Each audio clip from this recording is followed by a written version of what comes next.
Good morning. It's good to have you all here today. What a blessed time it is to come together. I know it's a busy time. Hopefully you all had a good Christmas and you're going to have a good New Year's this week. And I know last night might have been tough for some of you, or early this morning. But the sun did come up behind the clouds. And so you're going to be okay. And welcome to my life with my team. Usually loses. And so today, you see this picture here. Isn't that something? Have you ever seen something blurry and then you just wanted it to come in focus? Have you ever been to the eye doctor and then you put that big set of glasses in front of you and then it started getting better? It was like, whoa! It's like, I didn't know it could be this clear. That's how life can be with God. You know, without God, it looks so blurry on the side of that right there. But with God, it is crystal clear. And so, of course, I had to take advantage of 2020 being next year. See 2020. You know, we can be that way with God. So I'm going to be talking about that some this week and today. So thank you so much for being here with us. I hope you can just enjoy praising God with us all together. Yeah, that's neat, isn't it, that idea of seeing 2020. Now, how many of you have maybe had glasses and you thought, you know what? I can tell I need to go get a newer prescription, but then you put it off. And then it slowly gets worse. And when things slowly get worse, you can kind of fool yourself to think, it's not that bad, is it? But then you go back and you realize, wow, I could have been seeing a lot better for a lot longer. Now, sometimes we do that with our Christian lives. We get good glasses and we see spiritually when we become Christian, but then slowly our spiritual eyesight gets worse for whatever reason. Maybe it's we get focused on the wrong things, or we don't understand the focus anymore that we had once before because we get a little bit light on that. We don't come to Bible class or whatever reason. So that's the idea I want us to think about. So this first idea of deception, how we are deceived in this process of getting bad eyesight. Now look at that picture right there. I did this with Ida Rose this morning. What does that look like there? Now many of you have seen this before, right? Mark, what did you say? Two people, two faces seeing one another, right? This is kind of an old thing. But Ida Rose saw a vase or a chess piece. Saw a vase there. But if you couldn't see the face, there's the nose. See the nose there on both sides and the lips? And you see the two faces looking at one another. But it can be deceptive, can't it? If you just say, well, go over there and get that and bring it here. And someone may be thinking, I'm supposed to get those two people and bring it here. So it's easy to be deceived just because you don't understand what you're looking at. And that happens to a lot of people today.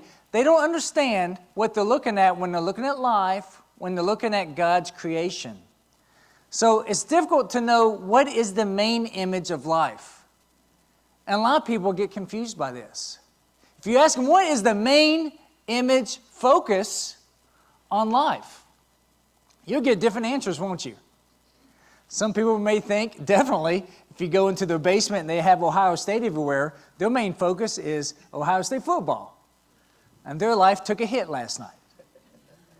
Now, I think a lot of people would say, of course, football is not everything, but the way they live their life, it kind of looks like it, right? So what is the main focus? Well, of course, it's our family. You think, well, no, of course, it's my job, my career. No, it's a healthy life. And you can see how so many people have a wrong focus. Now, of course, we know the correct focus is God. Now, it's interesting. We have this kind of option seen before us here in Jeremiah. Jeremiah here, Nebuchadnezzar's coming. All right, Nebuchadnezzar's coming with his huge army, and he's threatening Judah and Israel. Okay? Look here in chapter 3, verse 21 and 23. A cry is heard on the barren heights, the weeping and pleading of the people of Israel, because they have perverted their ways and have forgotten the Lord their God. Return, faithless people. I will cure you of backsliding. Yes, we will come to you, for you are the Lord our God. Surely the idolatrous commotion on the hills and mountains is a deception. Surely in the Lord our God is the salvation of Israel. Now it's good, Israel here, the priests here making this proclamation, they recognize the deceptions that they had. Their idolatrous behavior, putting other things before God. Other goals before God was idolatrous, right? Putting anything before God makes that an idol, okay? It makes that idolatrous.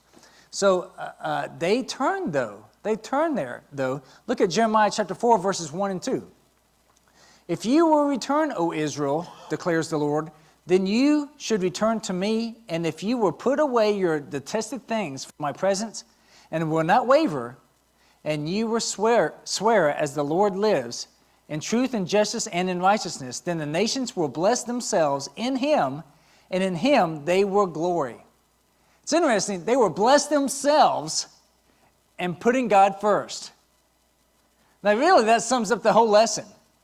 How can you bless yourself? By putting God first. That is the perfect focus that we can have right there. Now, Israel was good, okay? Israel was good. They made that decision. It's like, yes, we've done wrong. We've done wrong. We need to come back to God. Now, they both had a choice, Israel and Judah, whether to come to God or say, you know what? We're going to keep doing what we're doing. Surely, God won't destroy us, his people, for this. Now, individuals say that all the time, don't they? Surely, God won't condemn me for this. Now, will he?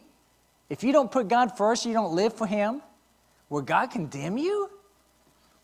Yes, he will. Now, look at here at Jeremiah chapter 4, later on in verses 19 through 22. And I read this passage in Jeremiah to set the idea of this choice that we have. My soul, I am in anguish. O my heart is pounding in me. I cannot be silent.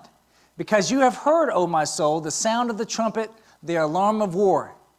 You've heard it. You know, it's not a surprise, the calamity that's coming your way. Disaster on disaster is proclaimed, for the whole land is devastated. Suddenly my tents are devastated, my curtains in an instant. How long must I see the standard and hear the sound of the trumpet? For my people are foolish. They know me not. They are stupid children. We don't say that word at my house, but it seems pretty strong here. And have no understanding. They are shrewd to do evil, but to do good they do not know. Strong, isn't it, what Judah decided to do? Israel repented. And God said, I will protect you. Judah did not. And Nebuchadnezzar came and destroyed them and took them away. Captivity and exile. Now, the choice was very straight to both of them, wasn't it? And we can see the difference here. Israel said, we've done wrong. We need to put away our detested things. You, O God, is our salvation. Now, it's easy to think about what's your salvation. Have you found yourself in a hard time before? Maybe it's money. Maybe it's a family lifestyle. Maybe whatever it may be. What do you go to for your help? You know what? I'm pretty confident in my own ability. I'll right this ship. I think that's what Judah was thinking. I'm so strong. Or do you turn yourself, it's like, God, I need you to be my focus. I need you to help me to right this ship. And so we have this option here of how we come back in focus with our life. As Christians, this is a temptation that happens to us. We just slowly wane away from God. Slowly we get enticed by the world and we get focused on the nice things of this place. And we think this is nice and pleasing. And it becomes our ambition in this life. And of course it shouldn't be. So I want to think about a battle idea. I've talked about that quite a bit this last 3 months as we talked about the spiritual armor of God. And so it still holds true here. Let's read this passage again that was read to us. For consider your calling, brethren, that there were not many wise according to the flesh, not many mighty, not many noble. But God has chosen the foolish things of the world to shame the wise, and God has chosen the weak things of the world to shame the things which are strong. And the base things of the world and the despised God has chosen, the things that are not, so that he may nullify the things that are, so that no man may boast before God. But by his doing you are in Christ Jesus, who became to us wisdom from God, in righteousness and sanctification and redemption, so that just as it is written, let him who boasts boast in the Lord. So God chooses the foolish things of the world, right? To shame the wise. Now that's not a new concept for God, is it? We see that all through the Old Testament. How did he shame the powerful Egypt? Through the slaves. Isn't that something? Time and time again, God uses the weak to shame the strong, the foolish to shame the wise. Now, by the world's standards, would the world define us as foolish? I think a lot of times, yes. Because we wait for marriage to really fulfill God's blessing of marriage. We wait to buy things when we can afford them. And so forth and so forth. And the world says, that's so foolish. That's so foolish. But we know from God that is the wise, correct way. And so this is a question we should ask. Nebuchadnezzar came for Israel and Judah back then. And is Nebuchadnezzar or judgment coming for you? You may think, what do you, Nebuchadnezzar? That's been thousands of years ago. Well, the idea is still the same. The judgment can come for us. Well, let me ask you this. What are you most proud of in 2019, of what you did? You think about your 2019, this past year. And if someone asks you, tell me about some of your accomplishments in 2019. Think about it for a little bit. What would you say? Well, the wise are the ones who choose God. Okay? Are your accomplishments in 2019, are they God-based or worldly-based? Is it, well, I have nicer clothes. I got a promotion in my job. My family got larger. I could run faster. Whatever it may be. Now, those are all good things. I'm not going to diminish those. But they should be smaller than our accomplishments in God. Did you get closer to God? Did God help you have some new experience to understand him better? If your proudest moments aren't for God, then Nebuchadnezzar could be coming for you. Because if your proudest moments aren't focused on God, then God is not your foundation. God is not what you will go to for your strength. You'll go to what you think is your accomplishments. But look what I've done. Look how strong I am. Look how accomplished I am.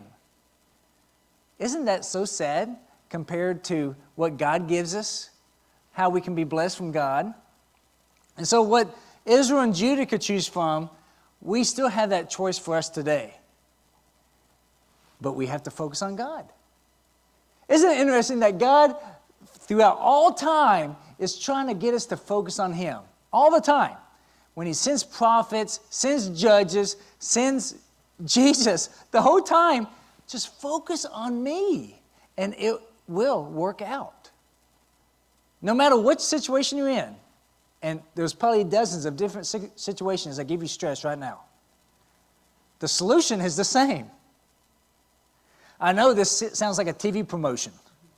I know what can fix your life. And for 3 installments of, but this is true. God is the solution for all of your troubles. No, he won't immediately turn your cents into dollars, but he will help make your life focused. And through that, you're going in the right direction. One thing I like so much about this picture, you can see focus clearly what's over there, but the journey, you still have to go there. Now that you can see so much clearly what is there, that beautiful river, and see what's there, now you know where you're going. Before, so many people would just kind of clumsily go through life, right? When good things happen to them, oh, there's a good thing. And when bad things happen, oh, that's bad karma, I guess. And they just clumsily go through life. But we're not that way. We understand what's down the road. We understand what we're going towards instead of like so many other people. And so I want us to think about this, that we are made to be at peace. Do you know that? All the struggle that you have in your life, you're not made to struggle. We're made to be at peace with God. That's how we were naturally inclined for. Little children, they're at peace with so much in life. And later we learn, we break it, we sin, we break this Eden that we have with God. And then we have that calamity of our life. We cause this struggle that we have. And so struggle, that means so much to us.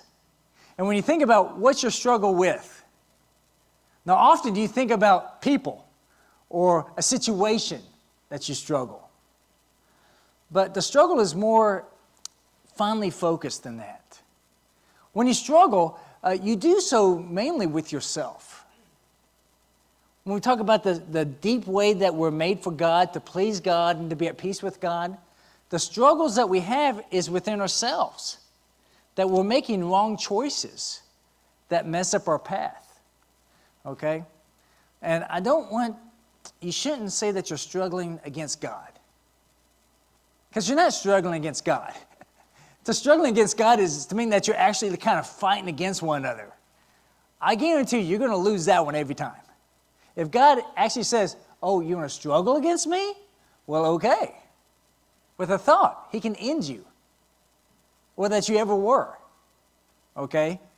So the idea that we struggle against God isn't true. Really, we're struggling against ourselves.